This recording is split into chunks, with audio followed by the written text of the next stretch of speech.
just sell some of them. You're wasting all your time and money on models. Paint what you have.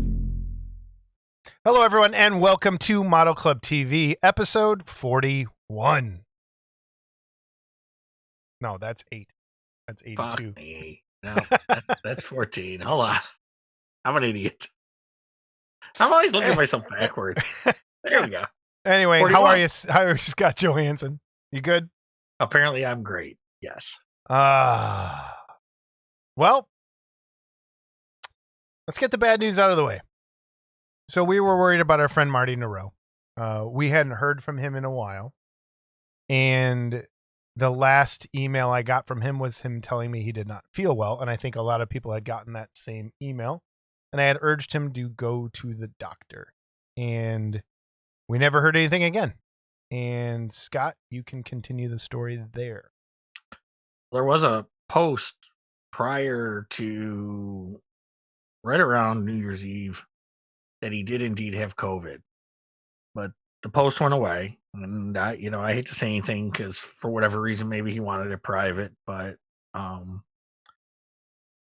it was really unusual for us to not hear from Marty, either in a private message, especially after an episode. He would always send an email. He would always send photos in. Marty's work's been on a ton of the galleries. And finally talked to Charlie Robson, who also lived in Canada, and Charlie called up. And I guess the relative... You got the number from the white pages. You actually had to try and...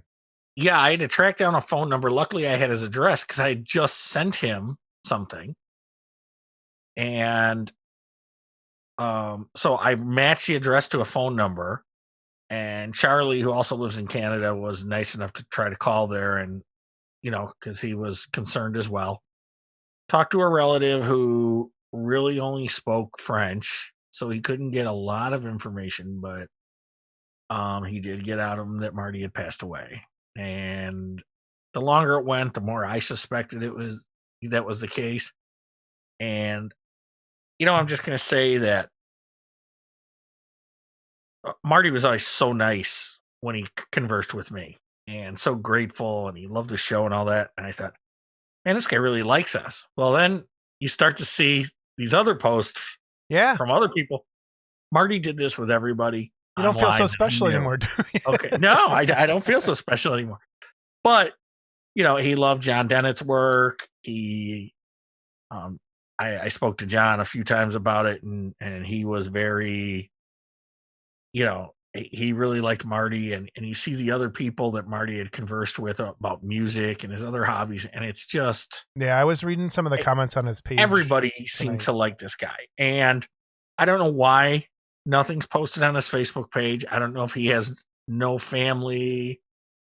I don't know. Someone, and not to one of the people I saw comment on there was said Uncle Marty. So the family knows, I think.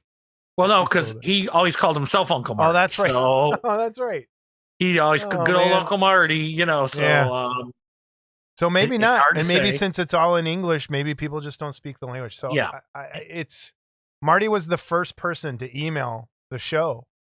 And I was like, who's this guy? Like, what is this about? Because everybody who's gotten an email from Marty, it was so pleasant and polite and weird. And I'm not used to that kind of stuff. So it sucks. It sucks. And I was fortunate enough, there was a Tony Cipriano Catwoman he really wanted, and I was able to track down for him. And a few other kits and things that I tracked down for him that he was just really happy with. And I'm glad I was able to do that for him. I'm glad he was able to enjoy them. And he told me on multiple occasions that he was done modeling for a while. And when he found our show, he kind of just got back into it after talking to me and you for a little bit and watching it. So at least this last year, he, was building models again and having a good time. And it sucks. So everybody, if you knew Marty and didn't hear, that's what happened. And it sucks.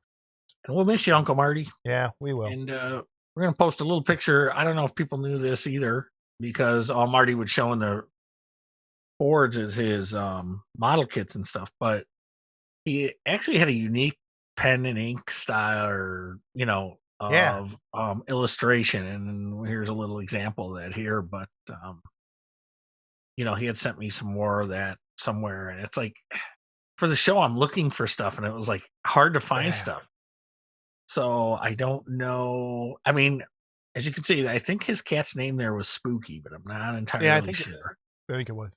And that's the only picture of Marty I can find. He had sent me some older pictures, but I don't know where they are. Yeah, I have there. I think on the other hard drive that I had uploaded the like old show stuff to. So, oh man, another one. Just no fun. But we're gonna keep going, and one day Yep. it'll be one of us. Thanks. I just made my appointment for my scan. Thanks a lot. Say hi to Marty for me. So, Thanks for that. Leave that in, Dick. Okay. Anyway, all right. So, moving on as best we could. These are always hard transitions. Scott, you made a bunch of people mad last week again with your movie stuff, and I thought to myself, okay, what movie does Scott think is funny? So, Scott, give me a funny movie. I'm going to give you two different genre. I'm going to give you two movies. Okay. Young Frankenstein. Okay. See, now everybody, Jason just made a face. Okay. But now I know that's corny humor, which is one of the problems I have with a lot of comedy. So I think the reason I liked Young Frankenstein is having been such a lover of the original movies to, see things parodied so well. I really enjoyed it. But as far as a really what I consider a good comedy, and you're going to shake your head at me, Pulp Fiction is probably the funniest movie I ever saw in my life. Okay. I guess you'd call it a dark comedy. Yeah. Maybe. Yeah. But I'll never forget seeing it in the theater, that opening scene where they're in the apartment with the kids and stuff. And Samuel Jackson just going off. And I was crying. I was laughing so hard in the theater. And the girlfriend I had at the time was watching it as well, and she was laughing. And I look around the theater, nobody else is laughing. I know. I had the same experience at Pulp Fiction. And I'm like, I was dying. And I'm people, like, oh my God, and it's like, so. Wait, did you see it at River Oaks? No, I don't even remember where I saw it. I just remember I was crying. I was laughing so hard. Okay. All right. Both funny movies. So that gives me I'm trying to crack the nut that is Johansson to figure this out. Sometimes, and it's weird because so Ghostbusters to me is stupid comedy. Okay. All right. So I wonder which Ghostbusters actor I'll send to his grave now this week. Yeah. But so it's just stupid comedy. And stuff like most Will Ferrell movies and stuff like that. To me, it's stupid comedy. You know what else was a funny movie? Sometimes stupid comedy's good. Elf. And Elf cracked me up. Elf's and I'm not a Will Ferrell fan. And Elf is a funny movie. Elf is a standout. Yes, I agree. Okay. So, but I don't know. Like the Dumb and Dumbers and the American Pies and all that stuff. They just don't do it. American Pie and Dumb and Dumber don't go in the same. That's too Mel Brooks movies don't really do it for me usually, but I did like Young Frankenstein. Now you'll probably tell me I like Spaceballs, and I'm sure we'll get a bunch of guys on here that like Spaceballs. And no, I agree. Mel Brooks, it's an acquired taste. Like it gets repetitive after a while, right? And as long as we're on the subject of balls, here's a nice shot of Jesse's cat in his underwear while he's taking a crap. So Jesse, thanks for this picture. This is great. I hope everyone enjoys this. Awesome. We can't put it at the end because Jesse doesn't watch that long, just in case this episode's really so we got to get it in the start because he tunes out after us. So like 15 minutes, is that what he makes it usually? Well, I don't know. You take your cat, and your phone and the can with you, and you hope for the best. And Jesse got gold here. So thanks, Jess. Does that understand it? Do you understand it all? Like it's. No, I understand where you're coming from. I can watch. All right, I want to make people mad now. Oh wait, new flavored water. Maybe I'll get a product placement. What, Liquid Death 2? Liquid Death, Buried Alive. So good. Buried Alive. Okay. Coca-Cola. Send me original water. Taste. Send me water, Liquid Death. So anyway, I'm the same way with television shows. And don't. It's so weird, but you're gonna rag on especially Seinfeld, aren't you? No, I like Seinfeld. Okay, all right. Okay, I like Seinfeld a lot. It's been overplayed to death, but I like Seinfeld a lot. Okay, but I'll talk about old shows like The Honeymooners. I love the original 39 episode of The Honeymooners were gold. I don't think I think it's still holds up to this day. It's great. But now I'm going to tell you what I hate, and get ready, folks, because there's so many guys on this show that are going to hate me. Okay, I hate the Three Stooges. Okay, the Three Stooges are fucking dumb. Okay, it's the Stooges. It's dumb. No, it's the Stooges. Dumb.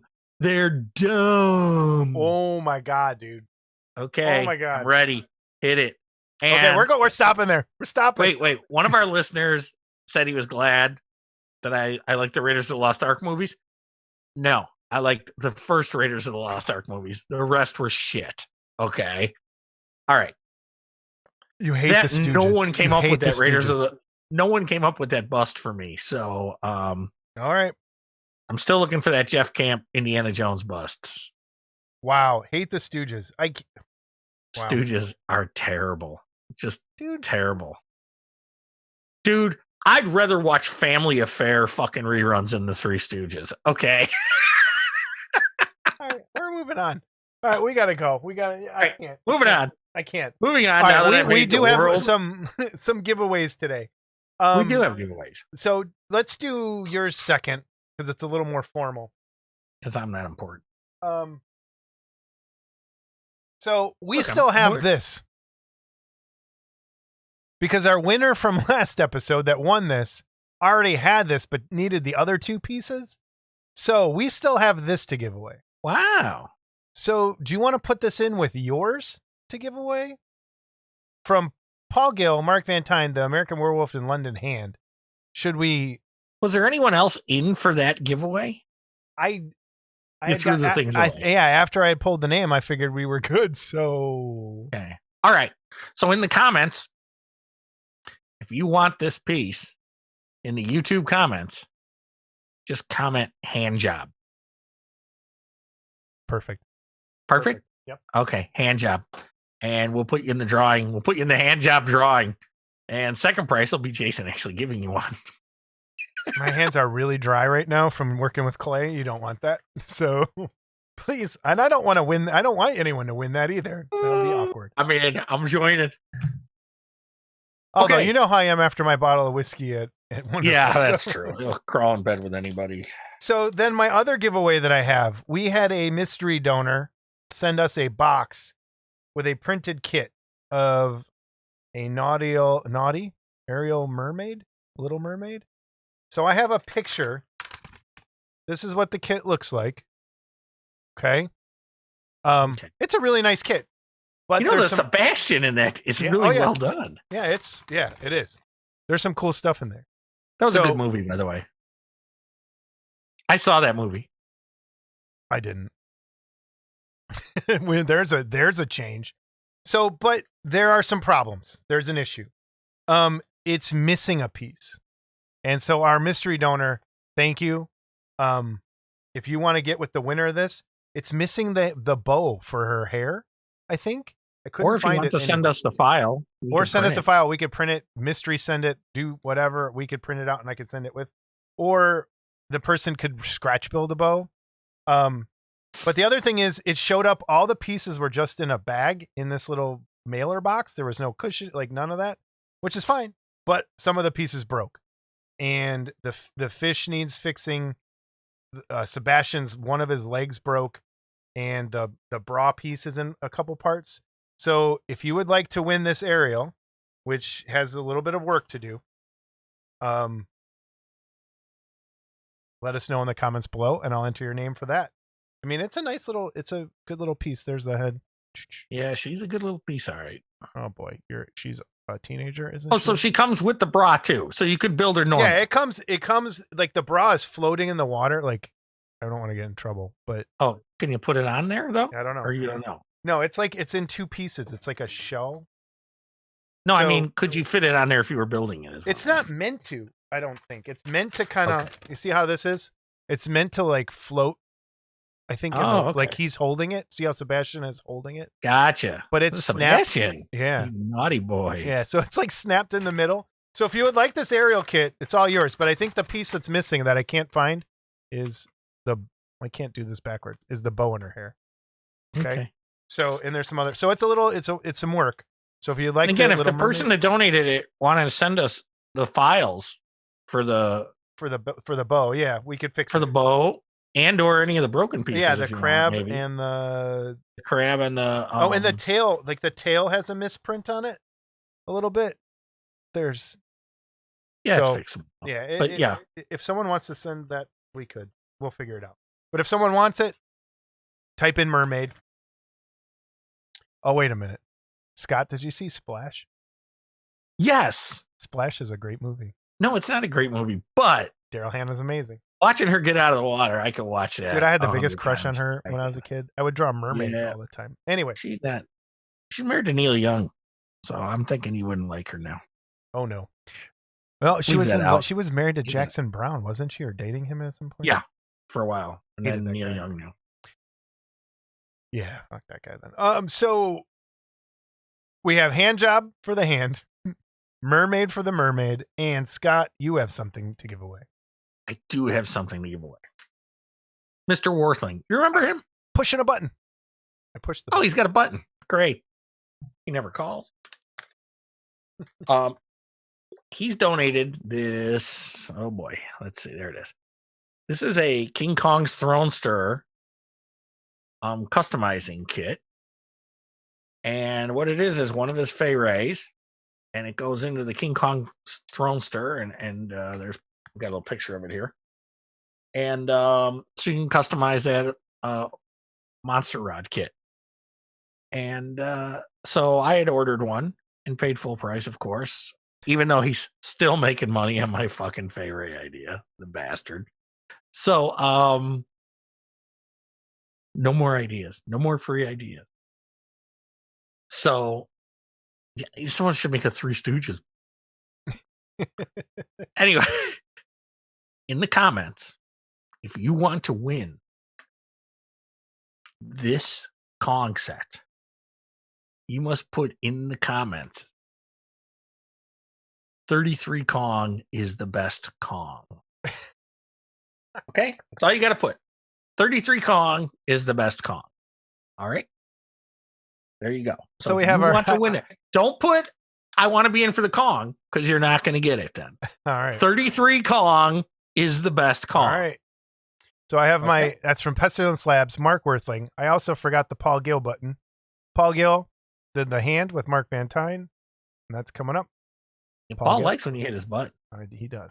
And we have that mermaid from our mystery. You have a we talked about that Psycho Gourmand, and I know Paul was getting ready to send it. He was hoping he could get it to you by this episode, but I'm sure we'll be reviewing that next episode. Yeah, next episode I will have my paid for Psycho Gourmand.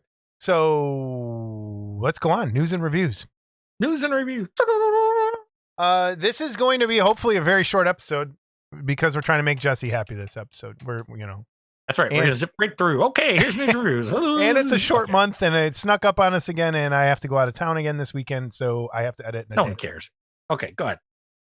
All right, get with it. I've been sitting on for 2 episodes because when we had Escape Hatch on and Todd Powell, he sent it the day after, like as I was finishing up editing, and I couldn't fit it in, and then I forgot last episode. So we have Todd.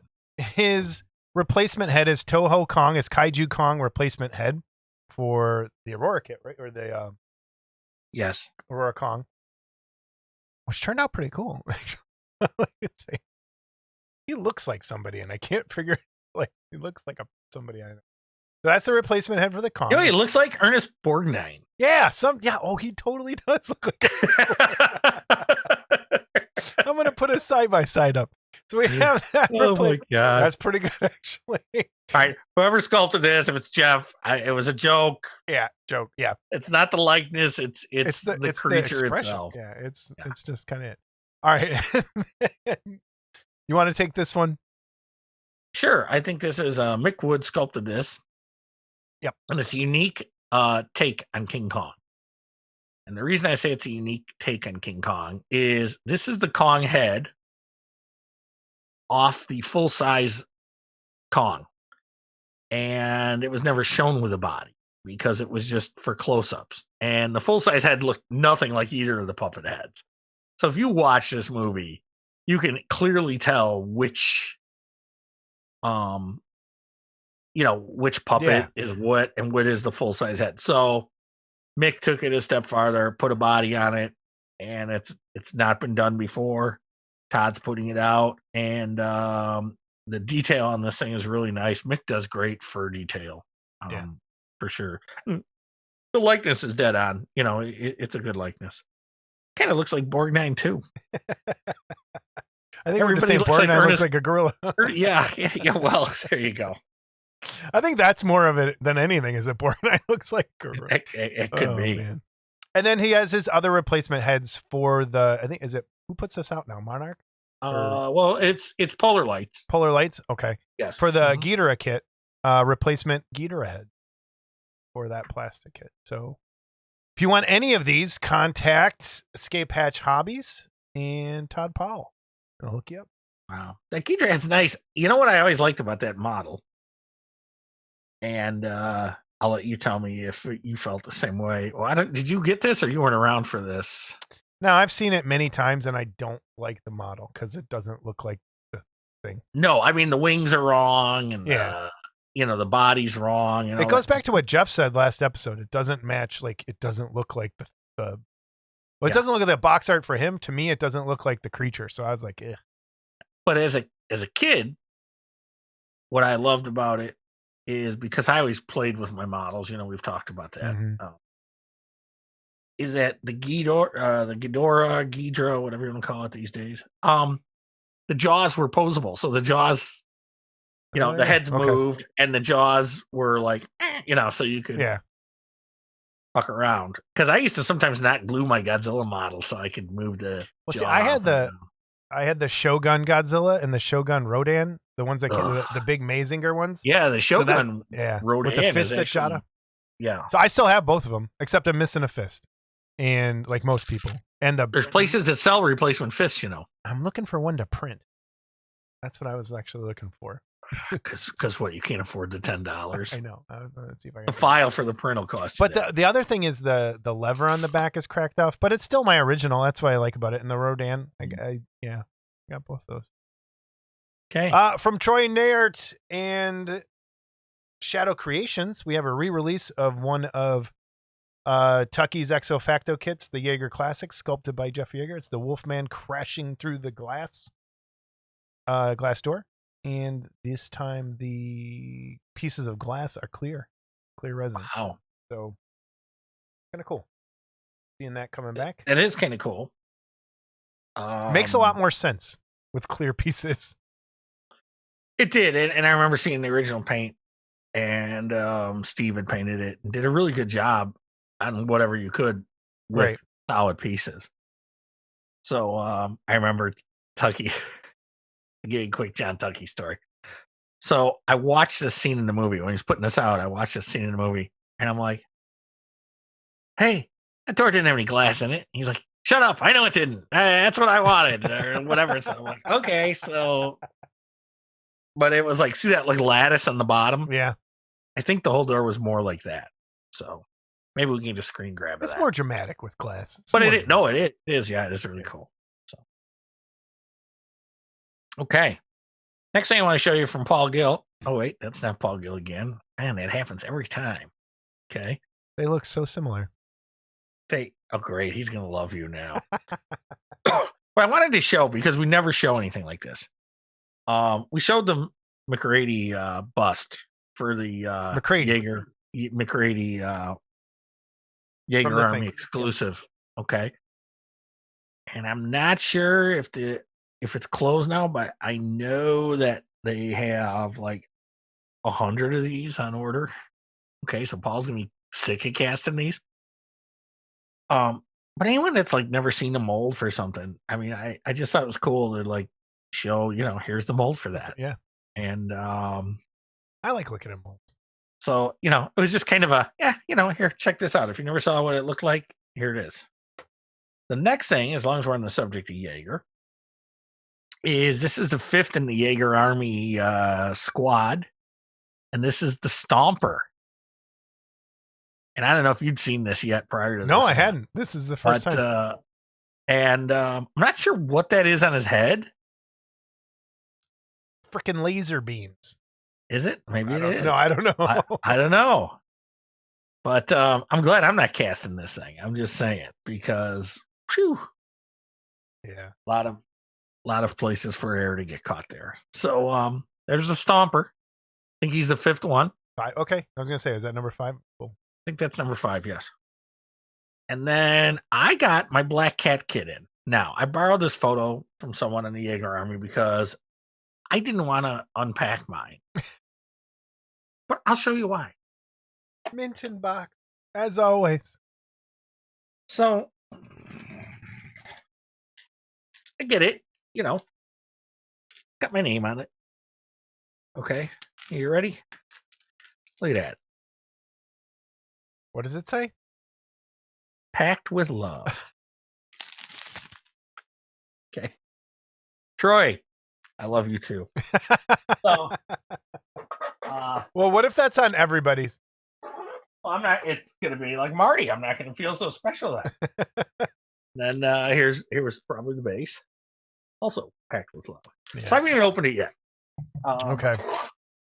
I have a sinking feeling it's on everyone's. I don't want to let all the love out. Okay. That's all I'm saying. All right. Our bi-weekly winner focus. I know it. I got bad news from Well today. Oh no. He's gonna take a break from Hanna-Barbera for a little while and do some original stuff. So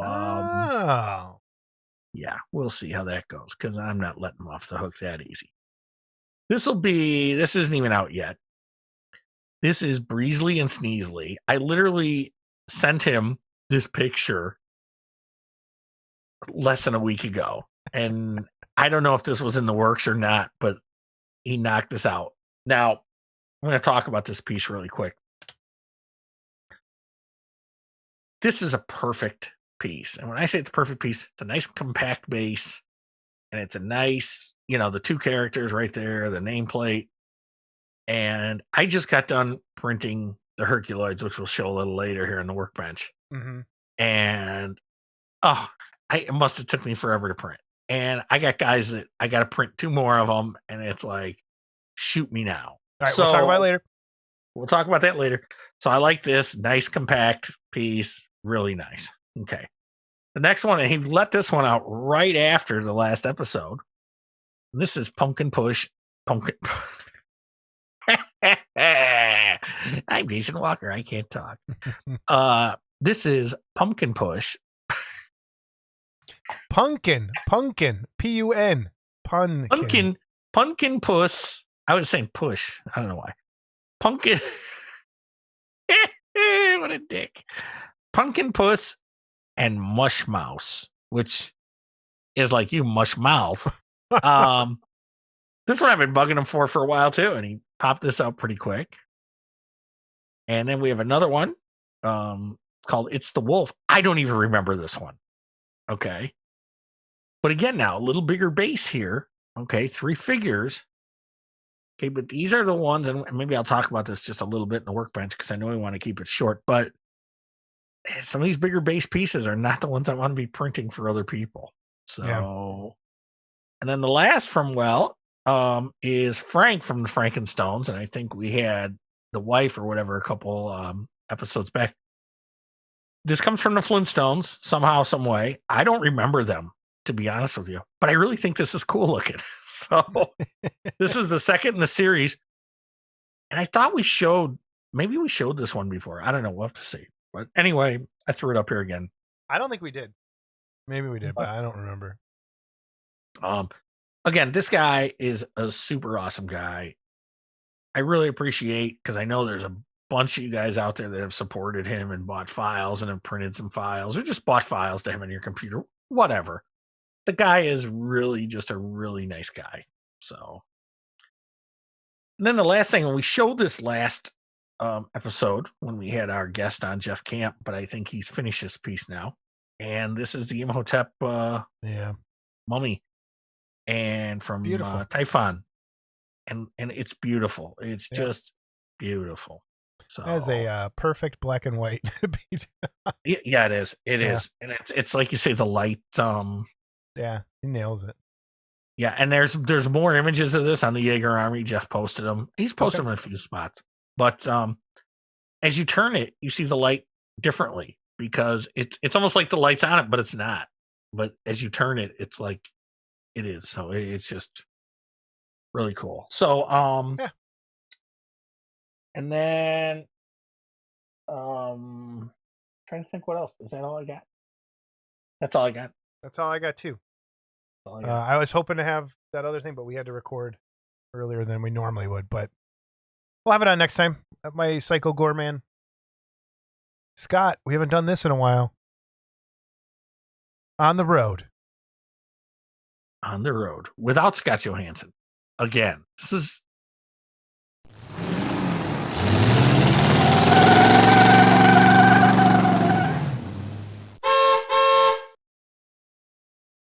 I don't know if you've noticed, but yeah, you didn't even offer for me to go. You're like, hey man, I gotta go to Greg's. You want to go with me? Did you even offer? No, I didn't. It was Why? a quick. I thought it would be just quick run there and come back and drop it off and go. I'll tell you why. Anyway, so just a little history of what happened here. Greg Damian lives right by both of us, and he was one of our listeners that won a kit last time. Mhm. And instead of shipping it to him, he had offered to come pick it up, and I was like, no, the least I can do is come bring it to you. So we had a date set, and then it got pushed back because of a meeting I had to do. So then I just ran it up on that snow day I had. So I ran up like during the day before the snow hit. But holy crap. First, I want to say thank you, Greg, for not being a weirdo. Because this could have went completely sideways. Yeah, bring out the GIMP. See? Exactly. Because, if you've been to Wonderfest, there's some. Come on. What? Very well-adjusted people. Yes, there are a lot of well-adjusted people. Like us. Yes. There are some that are not well-adjusted. I'm glad. Like us. Yes. And I'm glad he dealt with my unwell-adjustedness. But no, seriously, great guy. Holy cow, he has a cool collection of stuff. Virginia, who donated the hat and scarf.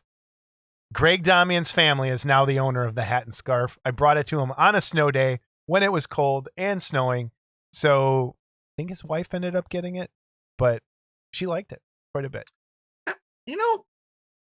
That's pretty interesting. Oh, no, what? So you drove up to Midway Airport with did. his kit and his hat and scarf. Oh, shit. And I still don't have mine.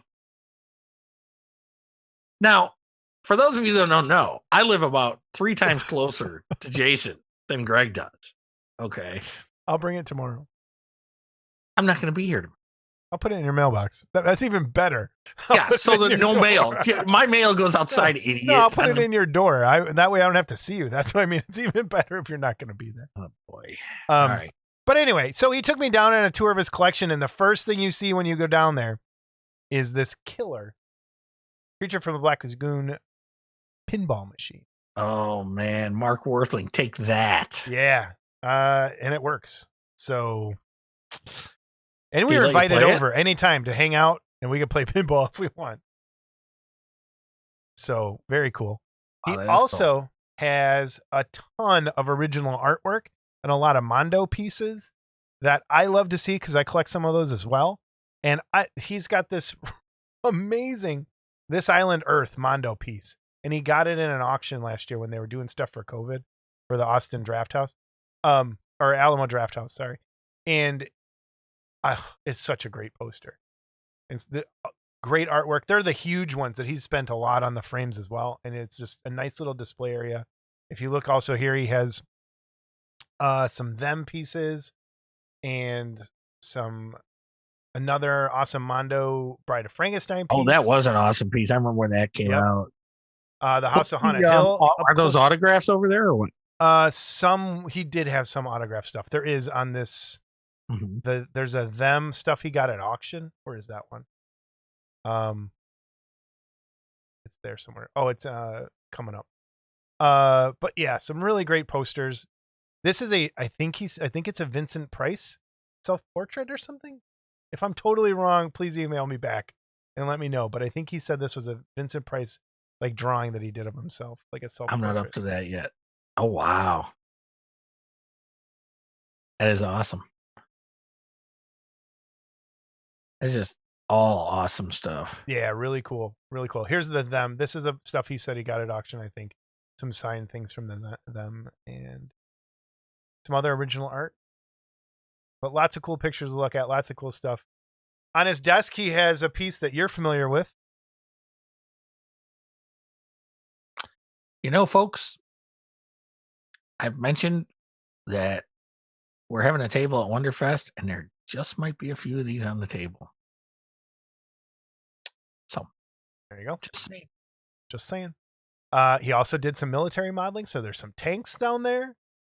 He also has a wonderfully amazing World War II collection of some stuff, which is great, and more foreign posters for things. We spent, I don't know, like an hour just kind of going over stuff he had. The Creature Hand. He's got some of Jesse's pieces down there. Some of Paul Gill's stuff. A lot of Paul Gill's and William Paquette stuff. Wow, he's got a lot of stuff I got. Yeah, cool. This is a original Frazetta drawing sketch, I think, with some. He said that this is one of his favorite pieces. Wow. Really cool things. And then he has a Mars Attacks wrapper, like the package wrapper, original. That's cool. I like the display.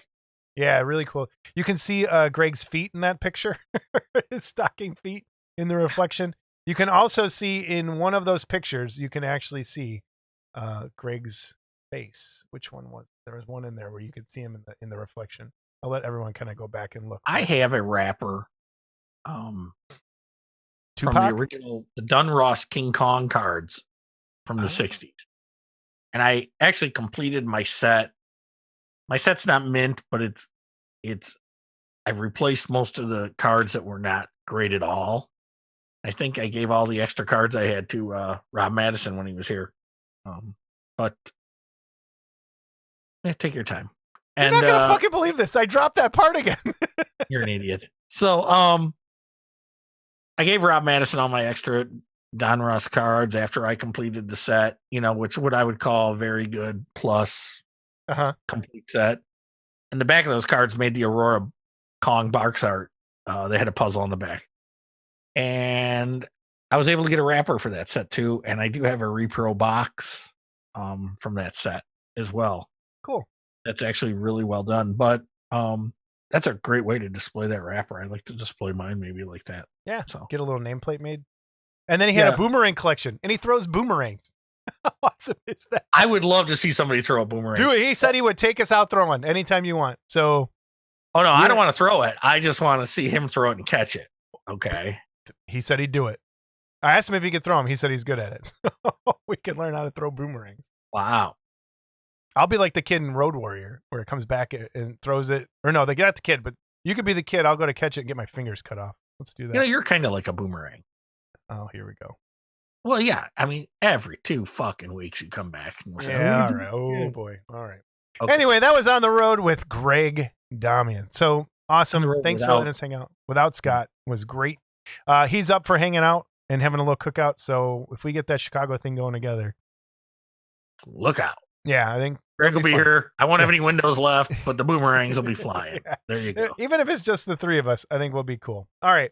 Workbench. Funny to have a dog that would chase boomerangs. Like you go crazy running after it and it just comes back to you. And it's like, yeah, okay, ready to go again? Yeah. All right. And the workbench.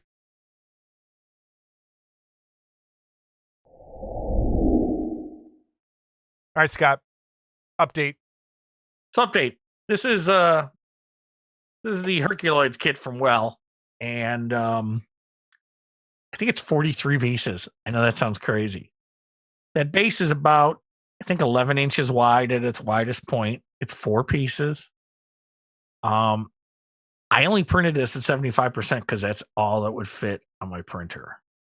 Okay, so this could print bigger if you had a bigger printer than a Saturn. Yeah. Maybe when the Jupiter comes. And there's another picture of all the little figures, and the figures are small. Okay, I'm not gonna lie, the figures are small. So That's a lot of kit. it's a lot of kit. A And lot a of few people time. want me to print it, and I've printed it for them, and they're all friends, so I'm doing it way cheaper than I should. I don't want to print this for anyone. Okay, I'm going to tell you right now. First of all, the file's expensive. It's now an $85 file. Okay, if you want me to print one for you before, and you want to commit before March 10th, then I can still get the file a little cheaper, which will reflect the cost. However, okay, and this is the however point. If someone wants me to print this for them, it's $250. Okay, and people are going to look at it and go, "Well, yeah, it's as much as a garage kit or more." And I'm like, "Yes, it is." So I'm just going to break down the math really quick. This whole thing is $50 worth of resin. Okay, and the file's $50. That's $100 right there in just cost. Mm-hmm. All right. It is 77 hours of print time. Jason can confirm this. Most guys charge between $3 and $4 an hour for print time. Correct? Am I wrong? Yep, that's right. That's right. So at $250, I'm charging you about $2 an hour for print time. And then the $100 for the materials and the file. Now, that being said, when people like, because this is kind of I'm gonna talk about this for a minute too. Materials also includes cleaning alcohol. Yes. The power that it takes to run things. Okay. Paper towels. Other gloves are expensive. Like that kind of like. There's a lot that goes into it that people. Every hour your LCDs are on, or your lights are on, there's a lifespan on them. There's a 2,000 hour lights, roughly lifespan on these things. So they're not infinite. It's not like I have this machine forever. I'm going to have to buy parts for it or replace it at some point. So that is part of it as well. In a sharp contrast, I was able to print a Groovy Ghoulies mummy for someone. And Joe Bello, I'll tell everyone who it was in case you want to go to Joe's house and steal it. But that was it was much cheaper on material, and the file was a lot cheaper. And so, I gave Joe a good price, and it's like, those are the things that are a lot easier that you can get cheaper than garage kits. Stuff like this, you can't get cheaper than garage kits. Okay. Yeah. And also, there's file prep. And when I say there's file prep, I have to go into the program and orient and support, which takes hours at times. Or each print, even if I forgot how many prints. Maybe I have it here still real quick. This was a lot of prints. I mean, I want to say it was like 12 or 13 prints, ranging from 7 hours to 4 to 7 hours, so it's, it's maybe, 15 minutes to a half hour to set up a file. And that doesn't count if you have a failure. So, and I kind of went into this, I got not an argument, but a multi-post discussion on Facebook. And everyone who knows me knows what that means. But again, Warhammer stuff, model kits versus printing. They were talking about printing versus buying stuff from Games Workshop. Games Workshop is notoriously expensive for their miniatures. A box of, I don't know, sometimes can run you like $50 on average for a box of minis to paint for an army. An army like Orcs takes, you can have 500 miniatures in your army, right? So that's a lot of money. And people are like, well, let's just print them and not do anything. I'm like, that's fine. But sometimes I would much rather crack open that model kit box and just cut them off the sprue and put them together and paint them and go that way instead of worrying about supporting, worry about printing, worry about failures, worry about cleaning up, worrying about curing, and buying all, like they just, I think it's people who don't know what goes into it saying, oh, it's just easier to do it this way. It's not true. It is a million times. For producing stuff, it's harder sometimes. But for me as a modeler, opening up a box of miniatures is a lot easier to me than, printing them. And I have the ability to print. I'll print big monsters once in a while. There's no way I want to print 500 Orcs and go through it that way and cut each like, it's a lot easier to spend that money. And at this point in my life, like, time is more important to me than money. And I'd rather spend a little bit extra money and cut that stuff off a sprue. Whereas, something like that Hercules, though, it hasn't happened. No one's put out something that good with those characters. And that's where it's like, okay, you got to print it. But there's options. I mean, you want to do different things. It's going to take different ways to do it. Right. And this, 13 prints, by the way, I just looked. So It was 13 prints. Understand, most, like the Groovy Ghoulies mummy was 2 prints. Okay. The Groovy Ghoulies Wolfie, which I'm showing a picture of the head here. It's just about done. I have the rest of it. Yeah, I think that was 3 prints. Okay. And not a lot of pieces, so not as much work supporting. Okay, the pieces, I printed this particular one big. I printed it at 125%. Yeah. Okay, because I wanted the. I'm actually printing this for someone. He wanted it a little bigger, but but it's still an easier print. So it's not going to be $250. Okay, now we did get a message. We can talk about it. There's no reason to play it. But CG Blade called up and said, well, you can buy different licenses basically for these things from the sculptor that permits you to print so many. I forgot to put the reason we didn't play is I forgot to missed it in the voicemails. So Yeah. And then we played it. We'll just, it's kind of out of place at this point. So right. So this particular gentleman, well, he doesn't offer that. Okay. And I've already spoken to him, and I'm going to print some of his stuff and take it to Wonderfest. And if it sells, I'll still pay him for the file. So it's, I just believe in paying the artist for the file. Now, there are Patreons out there, which I think is the way to go. If you're going to be selling Patreons stuff out there that say, hey, print as many as you want, just don't give my file away. Yeah. Okay. Or pay a little more to be able to pay sell more, things. And then you can print X amount. And I did that with one too. I know you did it with. I do it with a couple right right show. Yeah.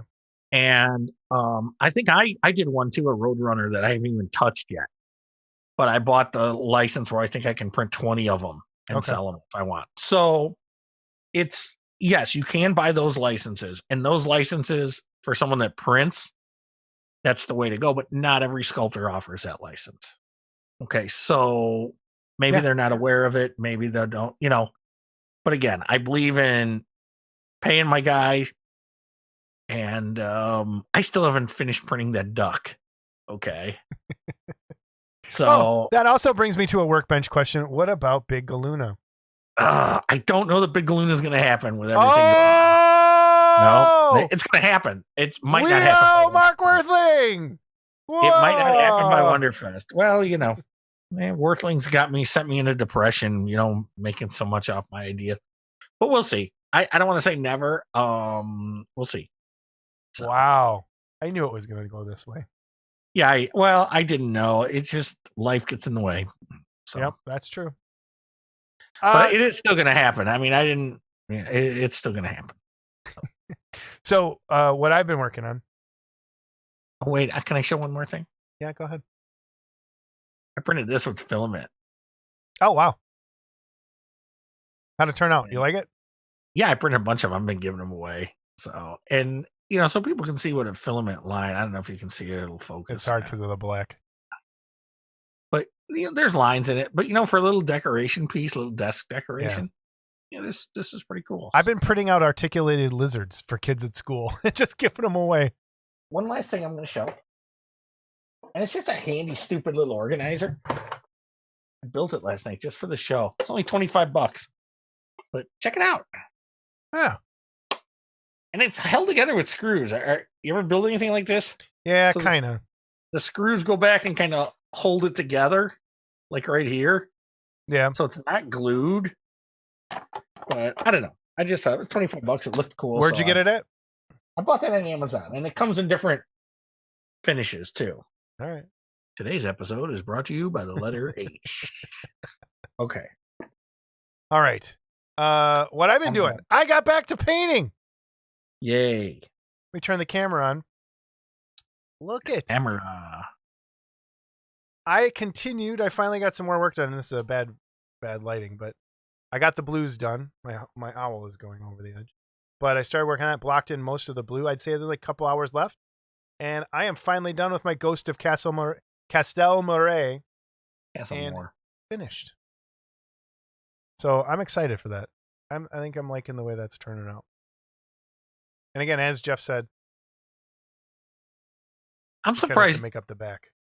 I'm surprised you're not skeletized like that thing by the time you finish it. I know. I should talk, but I was thinking, and I got to get a hold of an ex-girlfriend actually, because I painted a Bride of Frankenstein like this, like the box art colors, back in 2000, and I want to see if I find pictures of it. But so the other thing I did my first test print of my Agent Carter that I'm going to be selling at Wonderfest that I bought. There's going to be a ton of options for it. I'm thinking like 130. That's a big figure. Like, that's huge to me. Oh, and people ask, why can he sell it at 130? Why can you sell it at 130 when I'm going to charge 250 if someone wants that Hercules? Well, there's a lot of prints, a lot of supports, a lot of it takes a lot of resin actually, and that's what it's worth to me. If you want it, you only have to pay for the file one time. Right. For that one, I only have to pay for the file one time. So we're good with that. The other thing is, I can take this down for a second. She's going to have, there are like 5 different options. There's a full complete lingerie version that's going to be available. There's this version, but with her jacket open in a bra. There's a jacket open with her with no bra. And then there's one with her with completely topless that would go in the lingerie one. So I'll have all those available, and you could probably buy those things extra, and we'll figure something out. Maybe you should put some photos up so people can see it. I have them. I'll throw them up here. So I'm still working on those. This is my test print. I'm going to paint that one up. If you want one earlier than Wonderfest, I don't know. I might wait till after Wonderfest. There's one person I think I promised one to, but I'll talk to them later. My question to you and any other producers, since I've never done this before, where do you get boxes for kits to sell? It depends what you want the box to look like. I want it to look like, can't see it anymore. The geometric, like that 12-inch, just the white 12-inch box. U-line. What? U-line. U-line? U-line. What is that? It's a store that sells boxes. U-L-I-N-E? Correct. Okay, look at that. Useful hobby tip.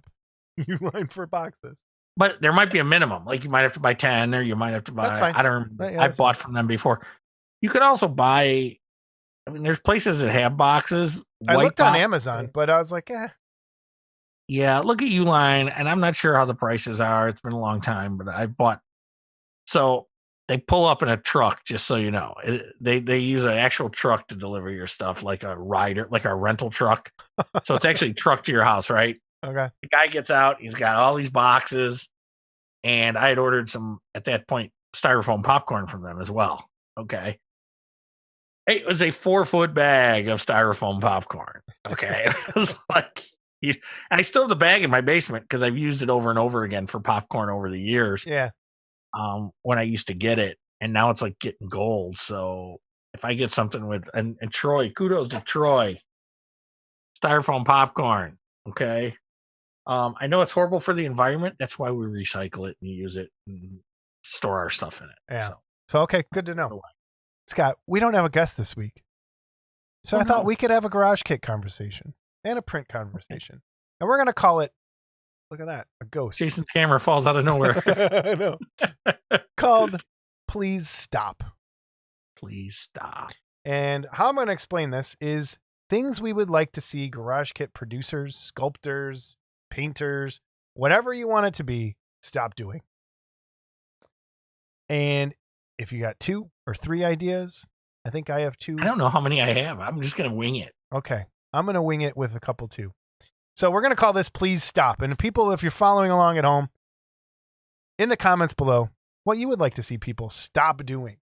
Stop hating. They want Scott to stop hating in the Three Stooges and Peter So, Jackson. I'll go first since it was my idea. And I'm probably going to catch hell for this. And this is where Good. we're going to get hated, I think. But whatever. I would like to see people stop putting boobs on things that don't need boobs. Like the kit we're giving away. No, not like that. Let me explain. Oh, boy. The predator should not have boobs. A female predator, if you work it through in your head, would not have boobs. Creature from the Black Lagoon with boobs makes 0 sense. I know it gets people off, and it's weird. Talk about your big galoonas. Right, exactly. But come on, think through it. There's been some great sculptures of that out there, but to me, it's ridiculous. And this is a personal opinion show. And if I offend a sculptor at any point, I am sorry. But putting boobs on a predator makes no sense. They have no lips. They couldn't suck on a nipple. Why would they have boobs? They had boobs, they'd be pretty gnawed off by the time the baby Right. gets on. Amphibians do not have nipples or breasts. So they lay eggs, I would think. So if you're laying a brood of eggs, reptiles, whatever the gill man is, there would be no boobs necessary on a female creature. The one that I think was done right, remember the Death of a Mate kit where she's like, got the heart? That one didn't have boobs, right? I remember. I don't think it did. I think that's the Jaco piece, right? But that was done right. Like if you just change the structure of that creature a little bit to make it look more feminine, like maybe less musculature, a little more like skinny or tall or like something that make it look. If you look to the animal kingdom and look for things other than sex organs, like boobs and penises and all this stuff. It's coming from the guy that wants the penises. I think that's a different story. Exactly. That's a different story. Different story. If it's supposed to be there, I want it there. If it's not, don't put it there. So, like, if you look at like snakes, I think I messaged this last time or talked about this last time. A snake female has a short, stubby tail. A snake male has a long, skinny tail.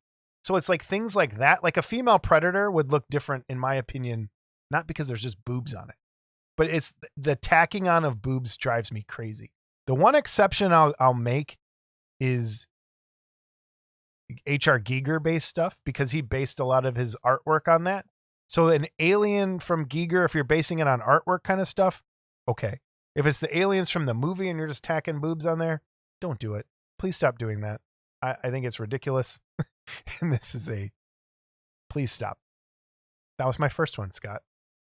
What's your please stop? Well, I know what you know what my first one is going to be, and it's recently happened more and more and more. Okay. Okay. Stop. For the love of God. Stop. And this goes for any superhero kit, but I've noticed it more on Superman kits. It's not just superheroes. Okay. I'll tell you why in a second.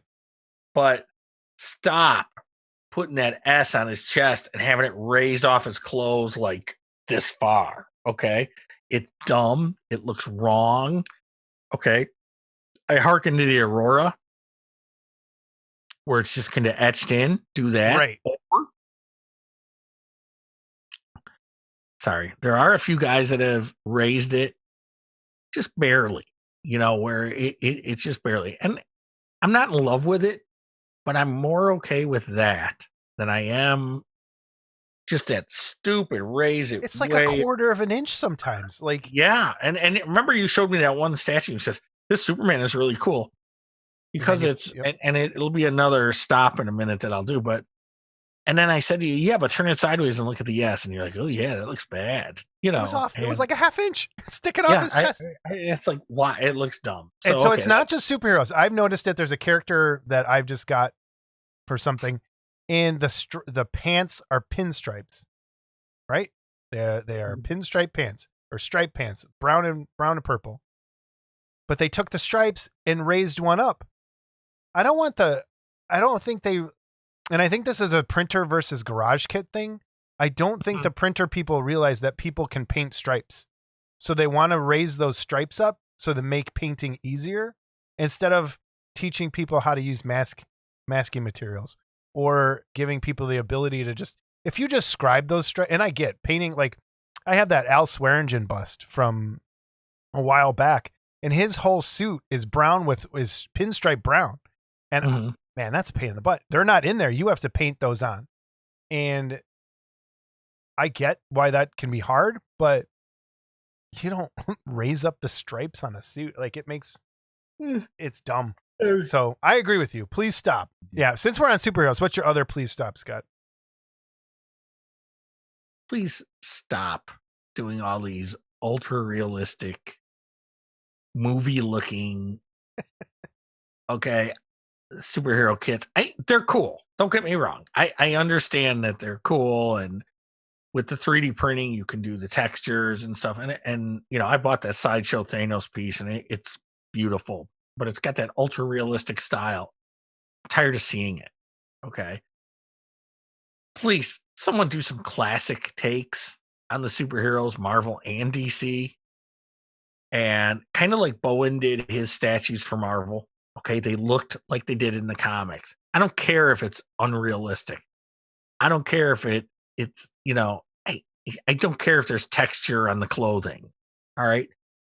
I just want it to look like it did in the comics, you know, and that's again, I'll harken back to the Aurora Superman. Perfect example. To this day, that kid holds up because it looks like it did in the comics. Okay, and I wish more 3D sculptors would do that. So, if people are going for a movie version of something, is that still a please stop, or is that no? It's not a please stop. Other than it's kind of like the Universal monsters and aliens and predators in our hobby. And that's my next one. It's getting overdone. It's how many different versions of Captain America holding the hammer do you need? Well, then let's just say my please stop. Because it's right there. Please stop doing the same thing over and over and over. And it goes to classic monsters. It goes to, and I know George is going to be very upset with me right here. Death Dealer. I can't wait to see this new Death Dealer. I think it's a great idea. But how many Death Dealers do we need? Like, seriously. They're the same thing over and over and over. And there's not a lot to it.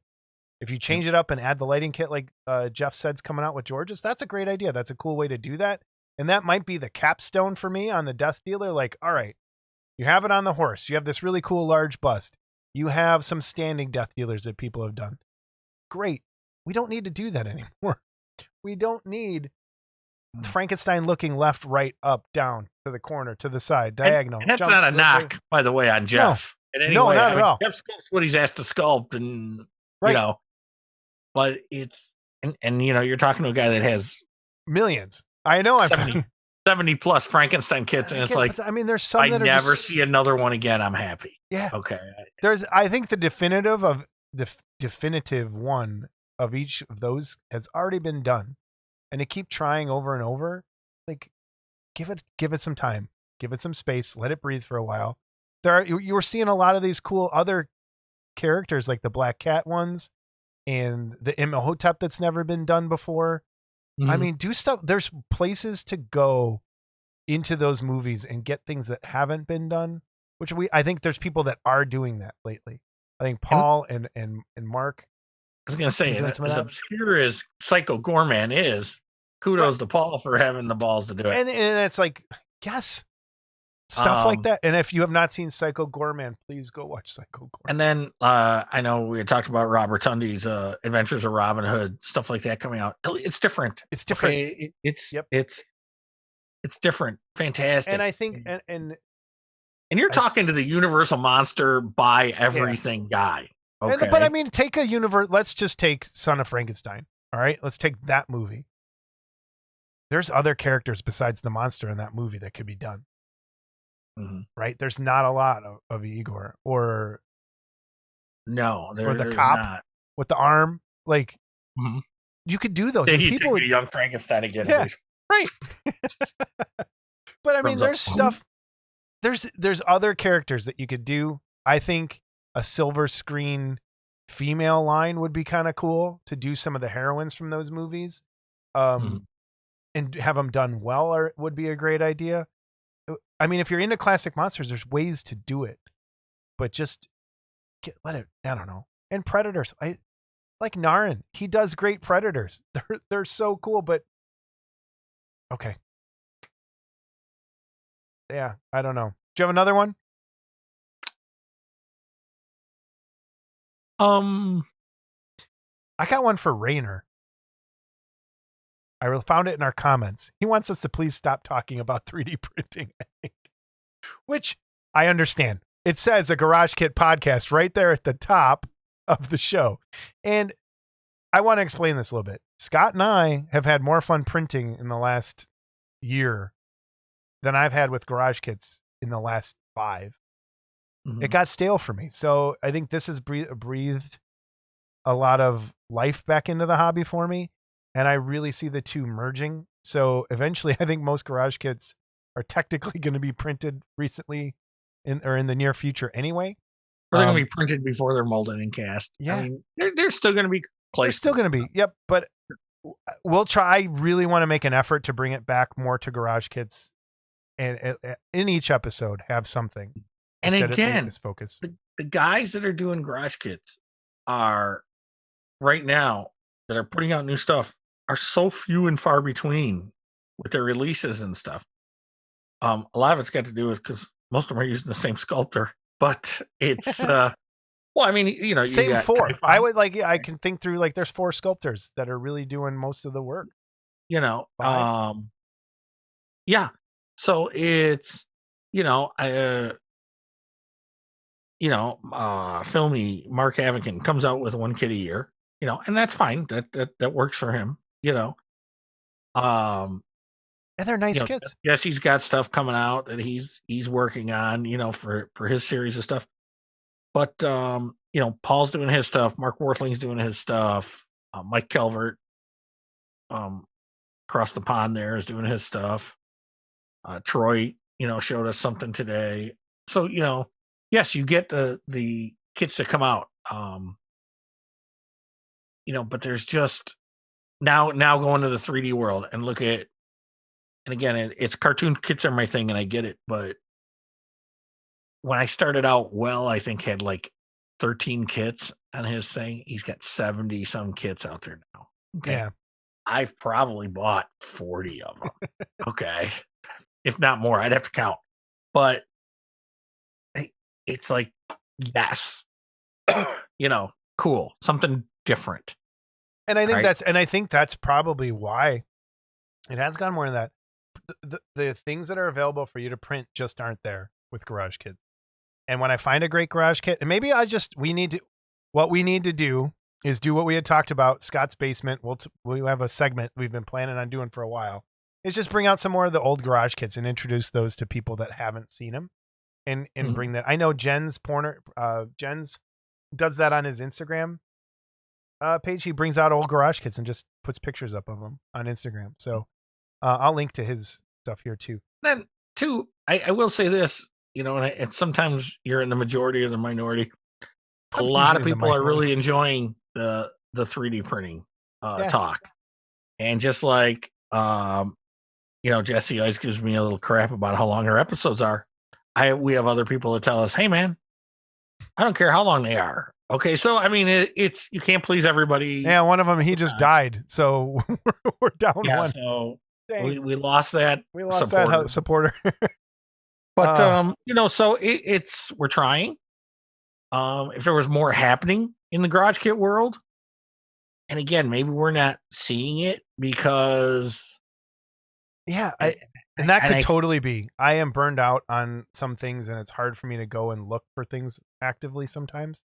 So if something just happens to come across, I'm like, oh, that's cool, or that's well, that's the thing. If it's not coming across our newsfeed and it's not, being put out there somewhere that we're going to see it, because the clubhouse doesn't really have a ton of exposure anymore. It's we don't know what's out there. So Yeah. I will encourage any producer that's out there that watches or whatever.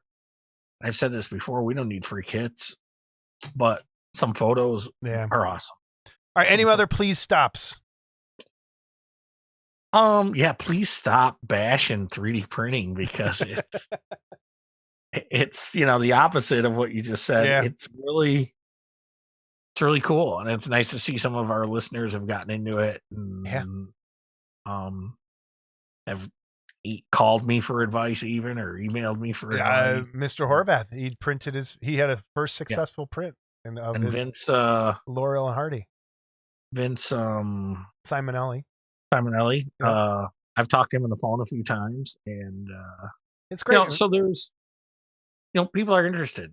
Yeah. And it's a great mix of both, and that's what will make this show is try and do a good mix. But if we had time, we would do 2 separate shows, I think. Yeah.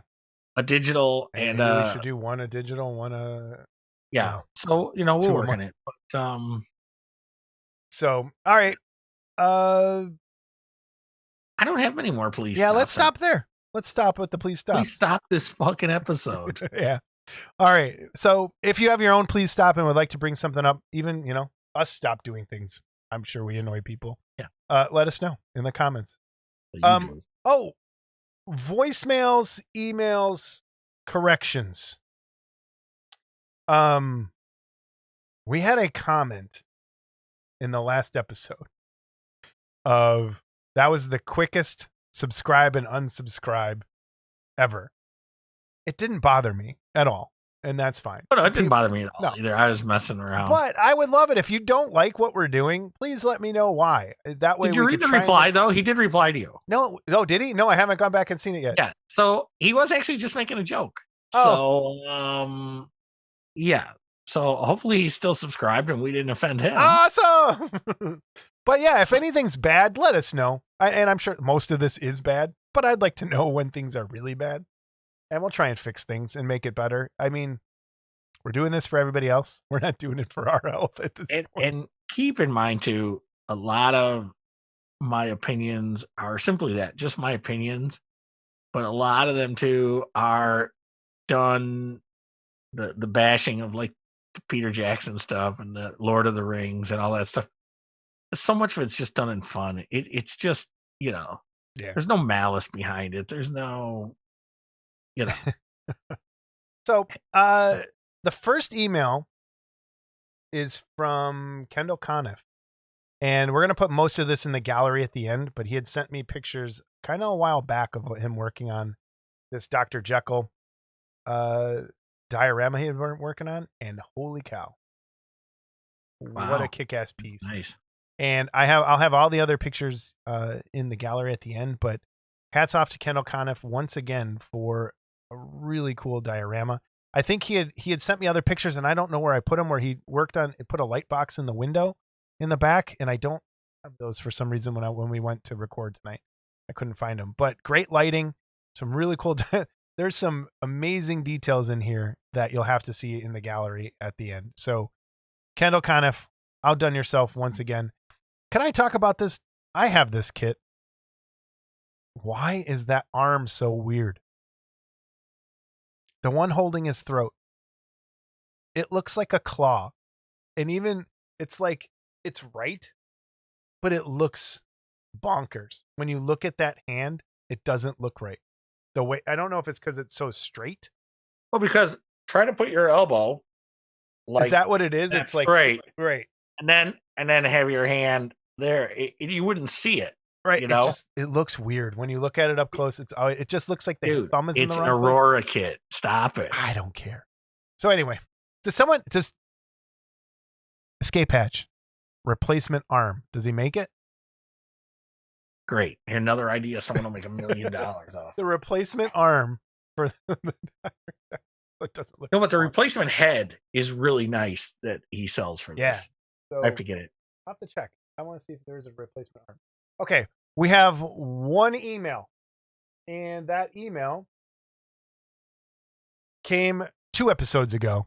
And it came the night we were recording the last episode. So it didn't fit in. But this is from Robert Trock. Episode 39. Well done. With another 286 episodes, you will have matched the number of the classic Shadow pulps that ran from 1931 to 1949. In another 16 years or so, you may be able to become classic too. Good luck with that one. Holy shit. 16 years of this, dude. Could you even... I don't know. I want to do 16 more minutes of this. Surprised Todd didn't mention how he needs to improve on his kit packing skills instead of the newest kit. Actually, mine was packed pretty well. I think that was a funny dig at that. For an add-on for the fly scientist, how about Dr. Sirizawa from Sirizawa? Reading it looks funny. Dr. Sirizawa from Godzilla 1954. He can maybe be holding an oxygen destroyer. Todd! That's a good idea. Dr. Sirizawa, Godzilla 1954, oxygen destroyer. That's not a bad idea. P.S. Scott, for the past year or so, I've been buying a lot of Wells files. Great stuff. Suggestions for others. The Impossibles, Grape Ape, Breezy. Coming. Grape Ape's coming? Grape Ape's coming. I will be. No, not Grape Ape. Impossibles are coming. Oh, Impossibles are coming. I don't know when, but he's mentioned the Impossibles. What did he say about Grape Ape? Not Grape Ape, but he might do Grape Ape. Gotta do Grape Ape. Breezely, Sneasley, Blob from Cartoon Town. Hold on. We showed that. Okay. Blob from Cartoon Town. I would love to do a Dirty Dragon and a Blob from Cartoon Town, but I don't think they'd, I don't want to. Yeah, no one's going to. I'd love to have him, yeah. But he's correct. Birdman. I think there's Birdman out there. Not by well, but Robert check. So I think there's a Birdman out there with the bird. Jetsons with Astro. No. There's a George Jetson walking Astro, but it's a kit. You have to get it from him. Okay. Jason Dino would be good. All 4 of the characters from Johnny Quest. You're not the first one to ask for that. Also the Energy Eater. I don't know what that is. The only Energy Eater I know of is on the show with me right now. I'll talk to you in a minute about that. And Spy Robot from Quest. Yeah, I was actually talking to Terry Webb last night, and he went into the whole Johnny Quest stuff he'd love to see. All right. Available. So would also love one of Foghorn Leghorn lifting the dog by his tail and smacking him with the 2x4. That's pretty good. That'd be funny. I want Chicken Hawk, actually. Yeah, Chicken Hawk. All right. As far as people complaining that Scott's Kong is too big, they don't know what they're talking about. I have one and the size is perfect, and it's going to be a permanent part of the Diorama of Miracles once I get back to working on that section. Also, want to thank CG Blade for sending the 3D print as one of his 2 picks from a previous episode. I really like Scott's idea of sculpting people's heads to chop off in the Gillikeen kit. I might want to start with the head of Matt Lawrence. He has it coming because of all the times he has electrocuted me. Going back to another episode, I watched all of Get Back, and while it was long, it was such a great peek into what it's like to be in a band. The daily grind, the personalities, endless rehearsal, and they did it sober. Impressive. They did it sober? No, they were all high. They were all smoking weed, right? Like they weren't. Not on camera. Yeah, they were all doing. Come on. Last, I'm looking forward to Wonderfest. It'll have been 3 years for Christ's sake. We are excited to bring our diorama. Until next time, Robert Truck. So very cool. Great email. And that's all I had for emails, corrections, and voicemails. If you want to leave a voicemail, here's the number. I have to see it. 708-816-4299. If you would like to leave us an email. Oops. Wrong button. No, it's when you minimize. Anyway, monoclubtv at I don't mean to be gmail.com. apathetic. I don't mean to be apathetic. That's our email. Send us an email. Send us a voicemail. We need more voicemails, and hopefully I'll remember to play them. Well, Brian Clark needs someone to dial the phone for him, so Yeah, I know. he can't leave one. Oh, he messaged me today. His basketball season is almost over. He said the voicemails will be returning. So why he can't? Whatever. He keeps telling me I've got a package on the way, and yeah, okay. All right, Still waiting. Sorry, this episode was kind of weird. We'll get through it. We'll have a guest next time. You won't be stuck with both of us. Enjoy. March is coming. Spring is coming. Spring is here. That's all. Got, yeah. Hey, that's all we got. Next time, episode 42. Holy crap. The Doom episode. Doom episode. My number. I've been dreading this episode since the beginning of this. Here you go. We'll get past it. We're in. Everybody have a great couple weeks. We'll see you. Take care. Bye.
Look at my eyeballs going goony.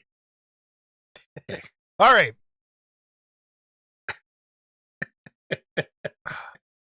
My eyeballs going goony. I crank myself up.